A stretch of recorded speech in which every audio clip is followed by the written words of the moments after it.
Pocket FM. To unlock all the episodes, click the link in bio. Nathan had bet on the Clays, based on everything he knew about House Raven.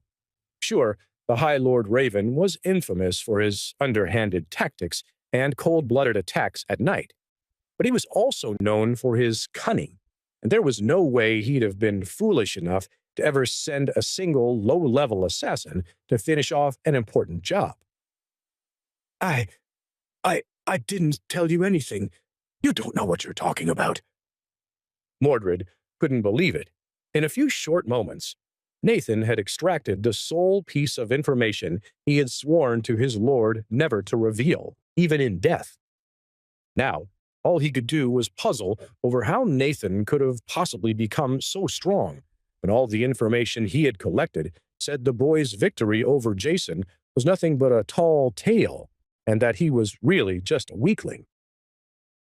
Tell me, why did Lord Byram send you here? Nathan's voice sent shivers down Mordred's spine as his body tensed up. He felt Nathan's grip on his shoulder tighten. I'll never say a word. You must as well kill me now. If you insist. Very well, then. I'll venture he wished for you to harm my sister in all sorts of ways to scare me. Maybe I should return the favor to him instead.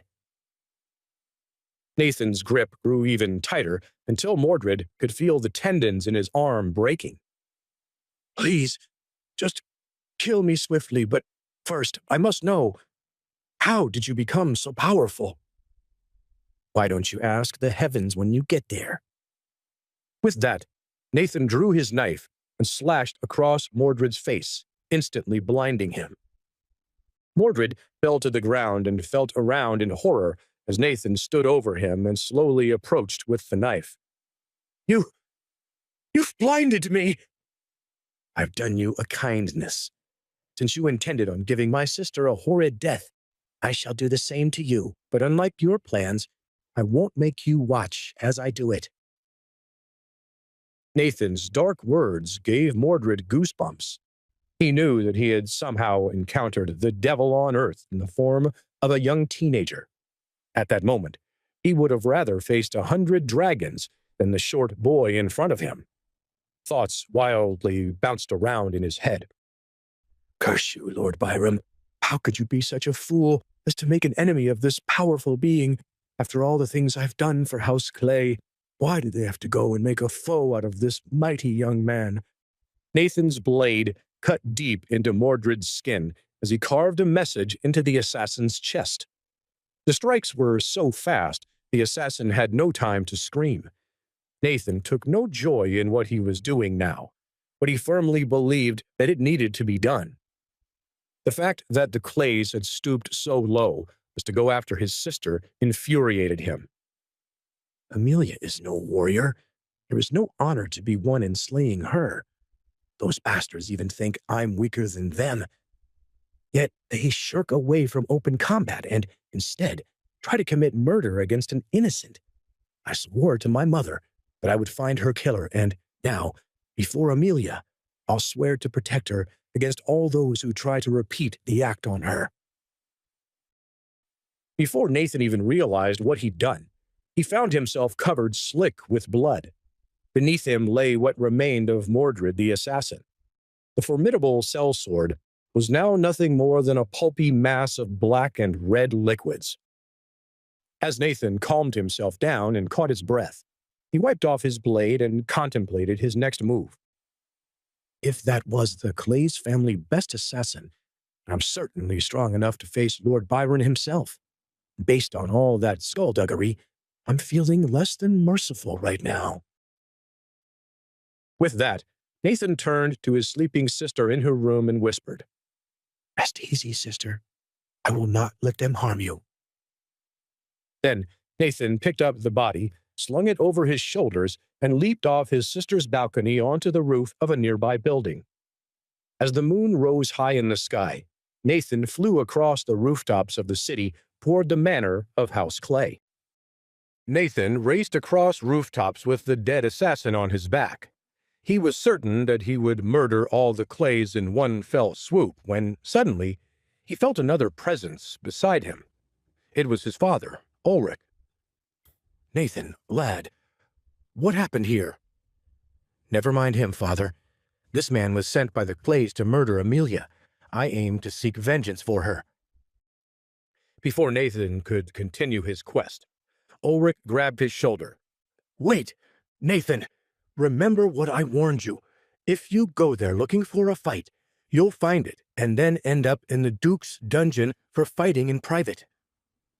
"What would you have me do, father?" "I would have you torment them without drawing blood. Terrify them, and they will leave us alone until the examination. Of that much I am certain. But whatever you do, don't fight them. I'm sorry I wasn't there earlier." Nathan sighed and nodded his head. "It's all right, father. What's done is done. I will do as you say, and return back swiftly. Be safe, my son. I will stay with Amelia until you return. Now go. You don't have much time before sunrise." Lord Byron waited impatiently in his chambers, staring into a fire and praying fervently to the heavens for good news. If his assassination efforts worked, he would sacrifice a great bull in their honor. Thud! A loud noise outside shook Lord Byron from his thoughts as he grabbed his battle-axe, rushed out of his chambers, and entered the courtyard, where the rest of House Clay had gathered. They, too, had raced outside to figure out where the sound had originated from.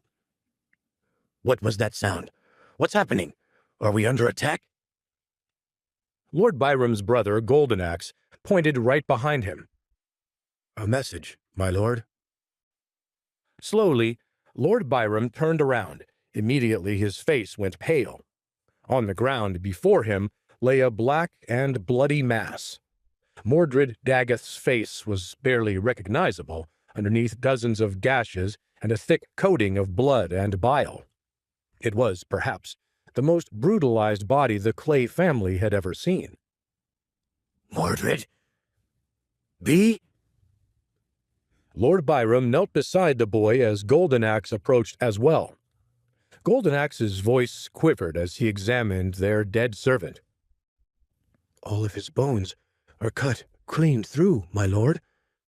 Every single one of them." Suddenly, a crowd formed around the body. Every single member of House Clay stood there, shaken to the core. Morrid was the second strongest spiritual fighter of their house, besides Lord Byram himself. They all knew that whoever did this must have been extremely powerful. "My lord, look, there is a note here." A guard of House Clay pointed at a small piece of parchment clenched in the dead man's fist. Lord Byram swiftly pulled the paper out and held it up to a nearby torch to read. The words he read shocked him so much that he dropped the paper and leaned against the wall in horror. Goldenaxe's eyes widened at his brother's expression. "What is it, brother? What does the message say?" All crowded even closer toward their lord as he whispered while staring out 1,000 yards into nothingness. "The next to die is your lord's successor, Michael Clay." All of them gasped as they turned to face Michael in the crowd. Please subscribe to the Pocket FM YouTube channel and press the bell icon for instant notification. Check out our channel for more such exciting shows. Pocket FM. To unlock all the episodes, click the link in bio.